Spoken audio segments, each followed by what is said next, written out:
অনেকের প্রবলেম ছিল যে জিও জয়েন অ্যাপটি ফোনে কাজ করছে না।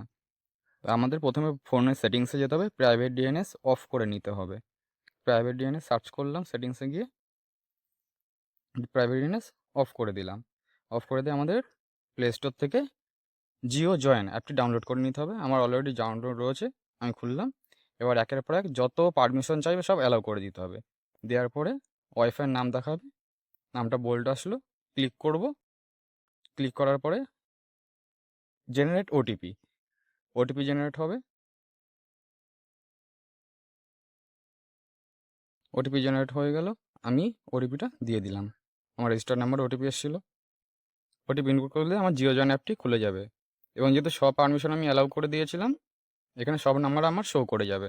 আমি এটা ব্ল্যাক করে রেখেছি, তোমরা ডিটেলস দেখতে পারো আমার প্রাইভেসির জন্য। আমি যে কোনো একটা নাম্বার, আমার নিজের নাম্বারে আমি অন্য একটা ফোনের নাম্বার টাইপ করছি, করে আমি কল করব। কমপ্লিট, জিও জয়েন অ্যাপের কাজ শেষ পুরোপুরি।